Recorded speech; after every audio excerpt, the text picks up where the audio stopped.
Friends, नमस्ते. कशा आहात तुम्ही? आज मी या ठिकाणी तुम्हाला बिना अस्तरचे प्रिन्स कट ब्लाऊज शिकवणार आहे. तर व्हिडिओला स्टार्ट करणार आहे वेळ न वाया घालता. अशा पद्धतीने आपण ब्लाऊज आणल्यानंतर अशा पद्धतीने अर्ध्यात फोल्ड करून घ्यायचा. फोल्ड केल्यानंतर ब्लाऊजची लांबी बघून घ्या.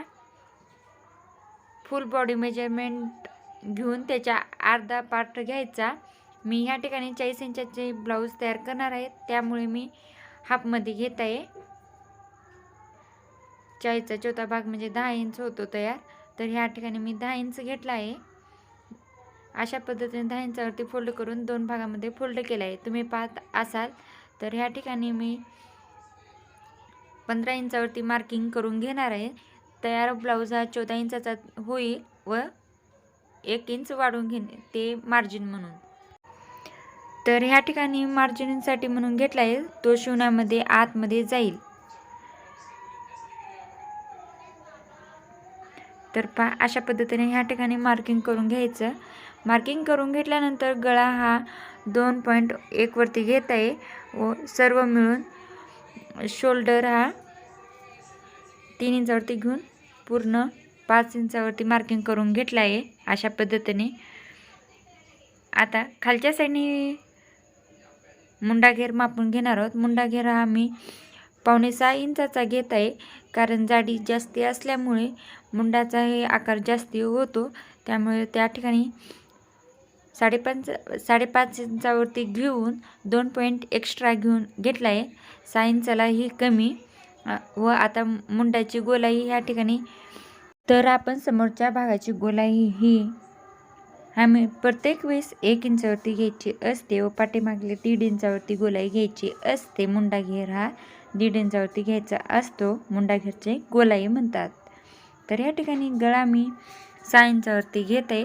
तुम्हाला वाटल्यास मोठा करायचा असेल तर तुम्ही 6.5 इंच घेऊ शकतात, किंवा तुम्ही नवीन असाल तर तुम्ही त्या ठिकाणी 5.5 इंचावरती मार्किंग करून घ्या.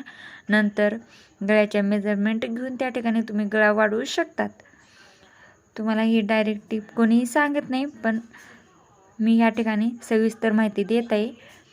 व आता आपण या ठिकाणी टक्सचा पॉईंट काढून घेणार आहोत. अशा पद्धतीने ठेवून घ्या व त्या ठिकाणी टक्स पॉईंट काढून घ्या. मी 10 इंचावरती टक्स पॉईंट काढून घेतला आहे. आता खालच्या साईडला 3.5 इंचावरती मार्किंग करून घ्या व अशा पद्धतीने दोन्ही पॉईंट जॉईन करून घ्या.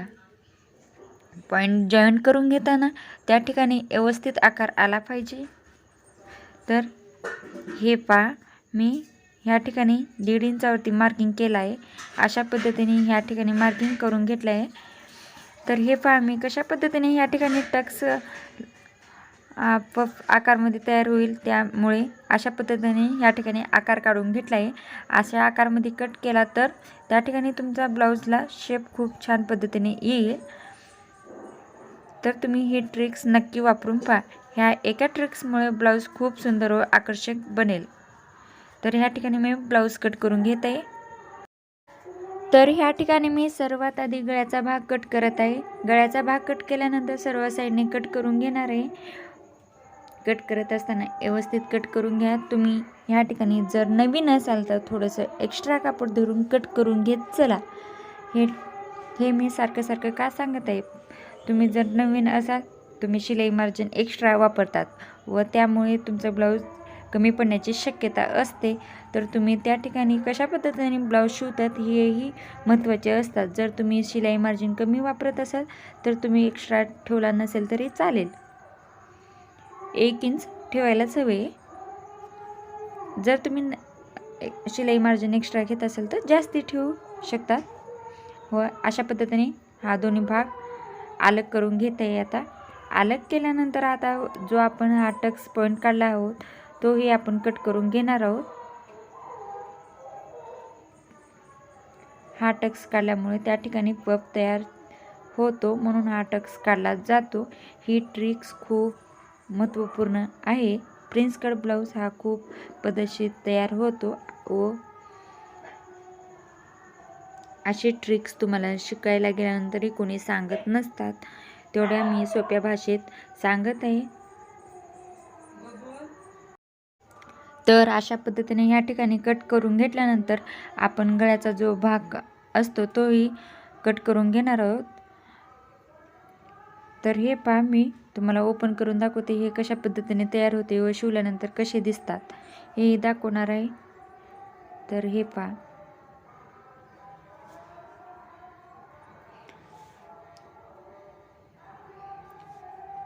हे जे ठेवले ते गळ्याची साईड आणि हे जॉईन केल्यानंतर टक्सच्या पलीकडचा पार्ट तयार होईल.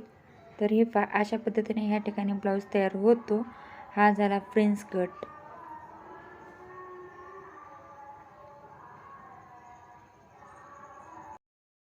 तर ह्या ठिकाणी आपले प्रिन्स कट करून तयार झाली आहे. आता आपण पाठीमागला भाग कट करणार आहोत. ह्या ठिकाणी आपण 15 इंच घेऊ शकतात. जर कापड एक्स्ट्रा असेल तर 1 इंच आणखीन वाढवून घ्या.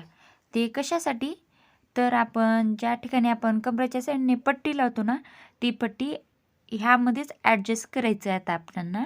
म्हणून त्या ठिकाणी मी 1-2 इंच एक्स्ट्रा घेण्यास सांगत आहे बॅक साईडला. तर मुंडा घेर आपण तोच ठेवायचा जो आपण समोरच्या साईडला काढलेला होता तो 5.2 आणि 5.5 इंचावरती 2 मार्किंग करून घ्यायचं, 5.25 इंच. तर गळ्याला जेवढी साईज पाहिजे असते तेवढ्या साईजमध्ये आपण गळ्याची उंची घेणार आहोत. तर ह्या ठिकाणी मी 9 इंचाची उंची घेतली आहे. तुम्ही तुमच्या आवडीनुसार घेऊ शकतात किंवा तुम्ही 9.5-10 तुमच्या आवडीनुसार ठेवू शकतात. ह्या ठिकाणी मी अशा पद्धतीने गळ्याची मार्किंग घेतले व खालच्या साईडलाही थोडंसं वाढवलं आहे, कारण की गळा खालच्या साईडला गोल आकारमध्ये थोडंसं मोठ्या साईजमध्ये दिसेल म्हणून त्या ठिकाणी मी 1 इंच वाढवून घेतला आहे. खालच्या साईडला 3 इंच केला आहे व वरच्या साईडला 2 इंचावरती मार्किंग करून गळ्याला आकार दिला आहे. तर ह्या ठिकाणी आता मी हे टक्स पॉईंट काढत आहे. टक्स पॉईंट काढत असताना 4 इंचावरती मार्किंग करायची असते, हे तुम्हाला माहीत आहे. पण ह्या ठिकाणी आपले जे आपण पट्टी लावण्यासाठी एक्स्ट्रा कापड घेतलो होतो त्यामुळे ह्या ठिकाणी मी 5.5 इंचावरती टक्सचे मार्किंग केलं आहे व कडेकडेने 1.5 इंचावरती मार्किंग करून अशा पद्धतीने ह्या ठिकाणी जॉईन केला आहे. वरच्या साईडला निमुळता भाग घेऊन खालच्या साईडला तिरपस रेस मारून घ्यायचा. ह्या ठिकाणी टक्स होतो. हा टक्स पडल्यामुळे गळ्याचा आकार व्यवस्थित बसतो पाठीवरती. तर ह्या ठिकाणी मी सर्व साईड कट करून घेणार आहे. माझी सांगायची पद्धत तुम्हाला कशी वाटली नक्की कमेंटमध्ये कळवा व माझे व्हिडिओ पाहत राहा. मी सोप्या पद्धतीने व सुटसुटीत ह्या ठिकाणी व्हिडिओ बनवला आहे.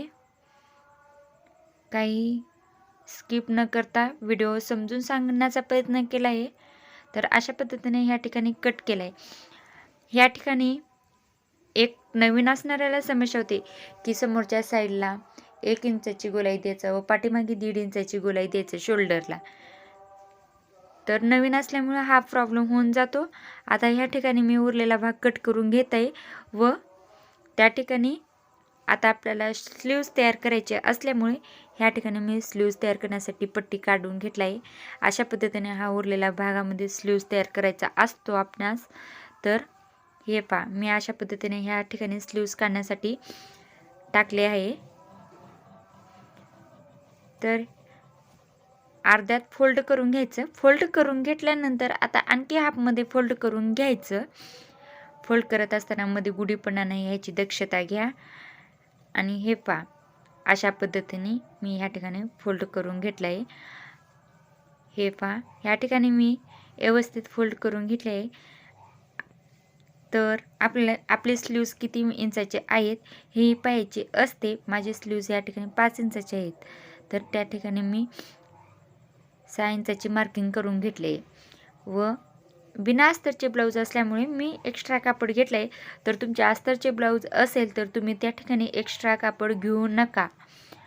बिना अस्तरचे ब्लाऊज असल्यामुळे मी ह्या ठिकाणी 2 इंच कापड वाढवून घेतलं आहे. 1 इंच शिलाई मार्जिन म्हणून आणि 1 इंच पट्टी लावण्यासाठी म्हणून या ठिकाणी 2 इंच एक्स्ट्रा कापड वाढवून घेतलेला आहे, हे लक्षात ठेवा. तर अशा पद्धतीने खालच्या साईडला गोलाई देणार आहोत. तर कॅप हाईट काढून घेत असल्यामुळे त्या ठिकाणी 2.5 इंचावरती मार्किंग करून स्लीवचा आकार देऊन घेतला आहे. तुम्हाला स्लीव्स कशा पद्धतीने कट करायचे आहे हे पाहायचे असेल तर माझ्या चॅनलवरती स्लीव्स कट करण्याची ही व्हिडिओ मी 2-3 अपलोड केले आहे, तुम्ही ते पाहू शकतात. सविस्तर माहिती त्या ठिकाणी मी दिली आहे. एका व्हिडिओमध्ये मी खूप सारे टिप्स सांगितले आहे तुम्हाला.